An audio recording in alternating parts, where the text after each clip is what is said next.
नमस्कार। कार्यक्रम health world में आप सभी का स्वागत है और मैं हूं मौलिका शर्मा। आज अपने इस कार्यक्रम में हम बात करेंगे ओबेसिटी से संबंधित बीमारी के विषय में और जानेंगे कि ओबेसिटी से और किस किस तरह की बीमारियां उत्पन्न होती हैं। और इस विषय पर जानकारी देने के लिए आज भी हमारे साथ हमारे स्टूडियो में उपस्थित हैं हेल्थ एक्सपर्ट रजनी अग्रवाल जी। आइए मुलाकात करते हैं उनसे। रजनी जी, बहुत बहुत स्वागत है आपका।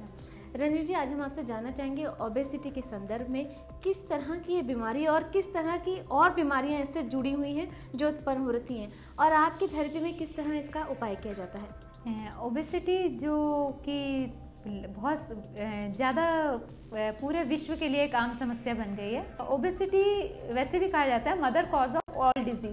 जितनी भी सारी बीमारियां उनकी मेन जड़ जो है वो ओबेसिटी।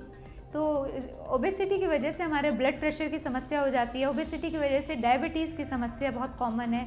ओबेसिटी की ही वजह से हार्ट अटैक्स की समस्या हो जाती है। तो there are so many number of diseases जो कि ओबेसिटी के कारण हो जाती हैं। तो सबसे पहले जो हमारी प्रायोरिटी रहनी चाहिए ओबेसिटी को लेके कि हमें अपने आप को रिड्यूस करना है, अपना वज़न कम करना है, जिससे कि हम स्वस्थ हो सकें। आदमी अगर स्वस्थ है तो सुंदर तो अपने आप ही दिखेगा। अगर आप सुंदर हैं और स्वस्थ नहीं हैं तो फिर आपके सुंदर होने का भी कोई मतलब नहीं है। तो अब अपनी स्वस्थ होने को प्रायोरिटी में लेके आप ओबेसिटी के लिए ओबेसिटी को दूर करने के लिए प्रयास करें। जैसे कि आपने पूछा कि हम अपनी थेरेपी में ओबेसिटी को कैसे ठीक करते हैं, तो मेंटेन करते हैं। तो ओबेसिटी मैनेजमेंट में हम सबसे पहले लाइफस्टाइल मॉडिफिकेशन करते हैं पेशेंट का, कि वो पूरी मतलब अपनी दिनचर्या में उसका क्या है, उसकी दिनचर्या उसमें कुछ थोड़े बहुत चेंजेस ला के, अगर हम उसमें ड्रास्टिक चेंज ला देंगे तो it's very tough to manage for him और हर। कि अगर हम ग्रेजुअली बंदे को कि थोड़ी सी किसी को अफीम खाने की आदत है और लगातार हम उसको बिल्कुल ही इसकी अफीम छीन के रख दें और उसको कहें कि आप आगे चले, तो it's very tough for him. तो हम ग्रेजुअली उसकी आदतों को धीरे धीरे छुड़ाते हुए उसको पूरे नॉर्मल पे ले आते हैं। जैसे कि अगर हम कोई बंदा सुबह 9 बजे या 10 बजे उठ रहा है और उसको हम कहा जाए कि सुबह 5 बजे उठ के तेरे को एक्सरसाइज करनी है, तो it's very tough for him. तो उसको पहले 9 बजे से हम 8 बजे पे लाते हैं और फिर इसी तरह से धीरे धीरे धीरे उसको उसी जो उसका नेचुरल चीज़ है उस तक हम पहुंचा देते हैं। इस तरह का ट्रीटमेंट मतलब मेंटली ट्रीटमेंट भी रहता है। हाँ, मतलब मेनली हमारा जो काम है, किसी भी ओबेस को अगर हम ट्रिम करते हैं तो ये एक स्ट्रेस बस्टर की तरह काम करता है, क्योंकि मोटापे के साथ साथ एक इन्फीरियरिटी कॉम्प्लेक्स भी बंदे में आ जाता है कि मैं सुंदर नहीं लग रहा, मैं स्वस्थ नहीं हूँ, मैं भाग नहीं सकता, मैं लाइफ की बहुत सारी ऐसी चीज़ें जो अवेल नहीं कर पा रहा हूँ। तो वो सब है, उन सब चीज़ों को कंसिडर करके हम सबसे पहले लाइफस्टाइल मॉडिफिकेशन करते हैं, और वो भी बहुत ही ग्रेजुअल होता है, जिसमें उसको पता भी नहीं लगता। बहुत ग्रेजुअल होते होते बिल्कुल नॉर्मल स्टेज पे आ जाता है। तो जो यंगस्टर्स लड़के लड़कियां जो हैं जो आपके पास आते हैं, चूँकि अब देखते हैं ग्लैमर का ज़माना है, हर व्यक्ति चाहता है, लड़का और लड़की चाहता है कि वो अच्छी अच्छी ड्रेसेस वियर करे ताकि वो खूबसूरत दिखे।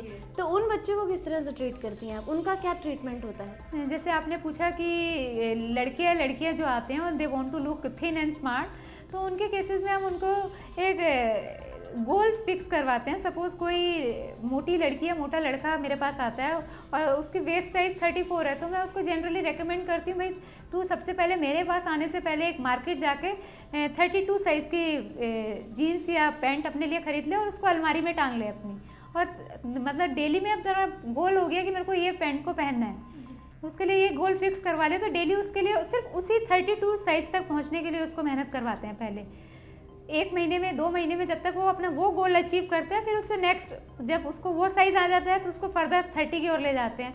तो ग्रेजुअली उसको सीधे हम 34 से 28 पे नहीं ला रहे हैं, हम उसे ग्रेजुअली ला रहे हैं कि अभी तेरा इनिशियल गोल ये है कि 32 का तेरे को ये मतलब 34 तो ऑलरेडी वो पहन रहा होता है, उसको 32 पे लाते हैं। और उसके कबर्ड में, उसकी अलमारी में जहाँ उसके कपड़े रखने की जगह है, वहाँ पे वो हम हैंग करवा देते हैं। जनरली जब भी वो अलमारी खोलता है तो उसको डेली अपना गोल दिखता है कि मुझे ये कपड़ा पहनना है, और मैं अपनी कोशिश, और मतलब उसका जो मोरली बूस्टअप हो जाता है इस चीज़ के लिए कि मुझे एक ना एक दिन ये अपना कपड़ा पहनना है। तो उससे वो पूरी तरह से उसके लिए एफर्ट करता है और अपने गोल तक पहुँच जाता है।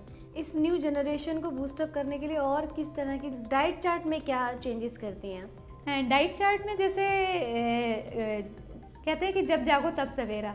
आप whatever you are eating, आप जो भी खा रहे हैं, जैसा भी खा रहे हैं, तो उस चीज़ को रिपेंट ना करके, उसके लिए पछतावा ना करके, आप जिस दिन से शुरुआत करेंगे वो आपके लिए नया दिन है। आप अपने, जैसे कि मैंने बताया, ज़्यादा कैलोरी वाला भोजन आप कम कर दें।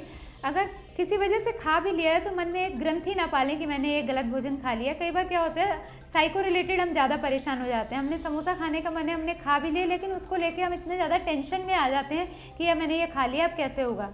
तो उसके लिए मैं रेकमेंड करूँगी, सपोज़ किसी आप फंक्शन पार्टी में जाते हैं और कोई हैवी चीज़ आप खा भी लेते हैं, तो उसके लिए आप मन में कोई विकृति ना पालें, परेशान होने की ज़रूरत नहीं है। आप उसको नेक्स्ट डाइट में, अपनी नेक्स्ट फूड में उसको कंपनसेट करें। सपोज आपने अगर लंच को भी हैवी कर लिया तो डिनर या तो आप स्किप कर सकते हैं या सिर्फ फ्रूट्स ले सकते हैं। तो उससे आपकी जो डाइट है वो मतलब कंपनसेट हो जाएगी। जो एक्सेस कैलोरी आपने प्रीवियस डाइट में ली है, नेक्स्ट डाइट में आप कंपनसेट कर दीजिए। क्योंकि हम जानते हैं कि ओबेसिटी से कई तरह की जो बीमारियां हैं वो उत्पन्न होती है, जिसमें से एक गैस्ट्रिक प्रॉब्लम ही मानी जाती है। गैस्ट्रिक प्रॉब्लम का जो टच होता है वो हार्ट से होता है। जब गैस अधिक बनने लग जाती है तो कई व्यक्ति ऐसे होते हैं जिनके हार्ट में बहुत अधिक पेन होता है, बहुत अधिक प्रॉब्लम क्रिएट होती हैं। इन सभी चीज़ों को ध्यान में रखते हुए आप क्या कहती हैं? देखिए, जैसे आपने पूछा, बताया कि गैस्ट्रिक प्रॉब्लम भी हो जाती है। मोटा आदमी क्या होता है कि मोटा आदमी ये नहीं है कि वो ज़्यादा खा रहा है इसलिए भी मोटा है। कई बार क्या है, मोटापा किसी और बीमारी की वजह से भी हो सकता है। जैसे थायराइड वगैरह में है, थायराइड भी एक कारण होता है मोटापे का, तो समटाइम्स इट्स मेडिकली रिलेटेड। और कई बार क्या होता है कि हम अपनी रिक्वायरमेंट से ज़्यादा कैलोरीज इनटेक करते हैं। अपनी जैसे हमारी शरीर की खपत कैलोरीज की अगर 1800 है और हम 2500 कैलोरीज ले रहे हैं अपने भोजन में, तो जो 700 के अतिरिक्त कैलोरी हमने ली वो वसा के रूप में हमारे शरीर में जमाव कर लेती हैं, डिपॉजिट हो जाती है और हमारा शरीर मोटा हो जाता है। तो हम उसके लिए हम सबसे पहले अपनी कैलोरी काउंट देखें कि हमने अपनी कैलोरीज कहाँ पे ज़्यादा ली हैं, उसको हम करेक्ट करें। एक्सरसाइज काउंट देखें कि हमने कौन कौन सी एक्सरसाइज हम ऐसी कर रहे हैं जिससे कि हमें जल्दी से जल्दी रिजल्ट्स मिलें। एक्सरसाइज और दिस कैलोरी काउंट और लाइफस्टाइल मॉडिफिकेशन की टाइम पर सोएं और समय पे खाएं, तो उससे क्या होता है, ये सारी चीज़ें इंटरकनेक्टेड हैं। अगर हम खाना भी सही खा रहे हैं लेकिन समय से नहीं खा रहे, अगर हम जैसे अपना खाना रात को देर तक खाते हैं कि हम 10 बजे 11 बजे रात को खाना खाते हैं, तो उसके बाद हम तभी सोने चले गए, तो हमारे खाना जो भी हमने खाया, चाहे बेशक हमने हल्का भोजन लिया है, तो उसको प्रॉपर टाइम नहीं मिलता डाइजेस्ट होने को। जब खाना पूरी तरह से पचता नहीं है तो बिगर पचा खाना बॉडी में फर्मेंट होता है। ये आंतों में रह के जैसे इकट्ठा होके फर्मेंट होता है, सड़ता है, तो गैस क्रिएट करता है। और कई बार इसकी वजह से इंटेस्टाइन में इन्फ्लेमेशन हो जाती है, स्वेलिंग हो जाती है, जिसे जनरली हम कोलाइटिस के नाम से जानते हैं। इसकी वजह से हमें गैस्ट्रिक ट्रबल होती है। मतलब जो गैस ये पूरी बॉडी में सर्कुलेट होती है गैस, और तरह तरह के जो वात से जनित रोग हैं, वायु से उत्पन्न होने वाले रोग हैं, जैसे कि आपने सुना होगा गर्दन में दर्द हो रहा है, घुटने में दर्द हो रहा है, ये सब गैस्ट्रिक। कई बार सिर में बहुत भयंकर दर्द होता है, ये सब is because of gastric trouble. आज भी अपने इस कार्यक्रम में हमें बताया गया है रजनी द्वारा कि किस तरह हम अपने जीवन शैली में सुधार करके अपने शरीर को स्वस्थ रखते हैं। लगातार टीवी स्क्रीन्स पर हमारे फ़ोन नंबर्स फ्लैश हो रहे हैं। यदि आपकी कोई समस्या है, समाधान चाहते हैं, तो रजनी जी से जल्द संपर्क करें। आज के इस कार्यक्रम में फ़िलहाल हमें दीजिए इजाज़त। रजनी जी, आज भी आपका स्टूडियो में आने के लिए और इतनी अच्छी जानकारी देने के लिए बहुत बहुत धन्यवाद। नमस्कार।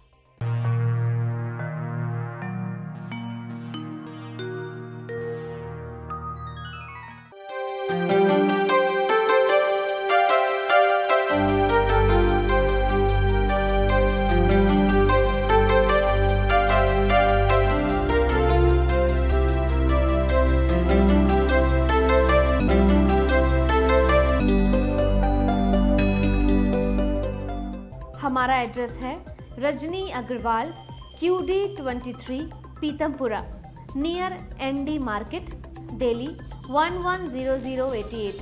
हमारे फ़ोन नंबर्स हैं 9999820626, 9555729555।